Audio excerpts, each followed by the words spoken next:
الرحمن الرحیم. نن ډېره د عبرت نه ډکه کیسه د مفتي عبدالله شاه صاحب ما راوړې ده. په دې باره کې یوه کیسه کوي چې په هغه کې زموږ دپاره څومره عبرت دی، هغه موږ واورو، وروسته به یوه خبره پرې کوو. نو دې ته غوږ شو. یو سړي وي طوطي ساتلی و، هغه طوطي ته یو خبره ښولې وه، چې ولې ته پکې څه شک کوې څه، دا ټکې یې ورته ښولې و. بس هغه طوطي نه چې به چا څه تپوس کړو نو هغه به یې ولې ته پکې څه شک کوې څه. را سړی لاړ او بازار کې اعلان وکړ ما د قرآن حافظ طوطي راوستی دی، که څوک یې اخلي نو دا خرڅومه. نو د قرآن عاشقان خو ډېر دي. یو سړی راغی وی دی طوطي ته ټول قرآن یاد دی. وی ما نه تپوس مه کوه، طوطي نه تپوس وکړه. وی طوطي ټول قرآن دی یاد دی. وی ولې ته پکې څه شک کوې څه. نو دا صورتونو نومونه بیا ته اخېسته فلانې فلانې، او وی ولې ته پکې څه شک کوې. د ده یقین راغی چې دا خو پوره حافظ دی.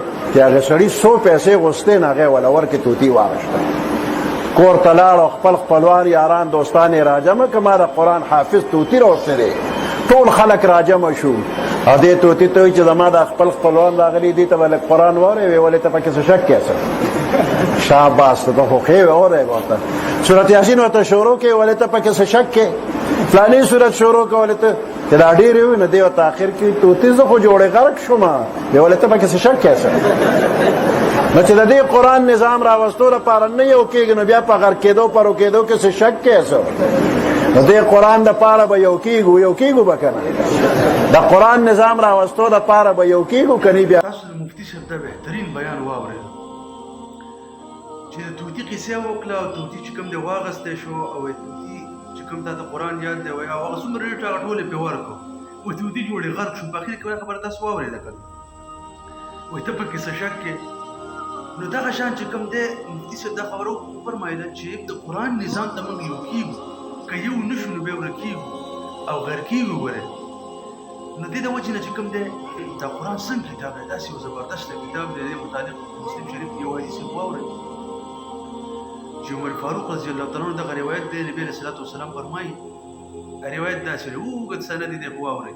قال عمر اما ان نبيكم صلى الله عليه وسلم قد قال رسول الله صلى الله عليه وسلم چې نبي علیه الصلاة والسلام دا فرمایلي دي ان الله يرفع بهذا الكتاب اقواما ويذع به اخرين. چې په دې قرآن باندې الله پاک چې څوک په دې قرآن باندې عمل کوي هغه اوچتوي، او چې څوک دا قرآن تاریک کېږي، دا قرآن پرېږدي، نو الله پاک هغه سړی ذلیله کوي. د مسلمان دپاره صرف او صرف په اسلام کې کامیابي پرته ده. د کفر په قوانینو کې د کفر هغه څومره غلط کپاوه کې دې لپاره کامیابي نشته. د مسلمان دپاره صرف په اسلام کې کامیابي ده.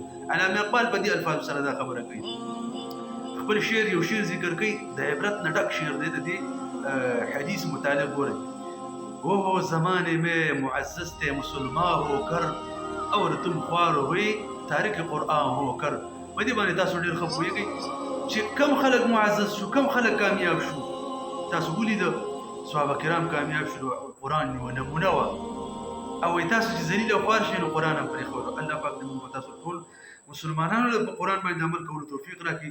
دا میسج ډېرو مسلمانانو ته شیر کړو، ډېر یې خور کړو. واخر دعوانا الحمد لله.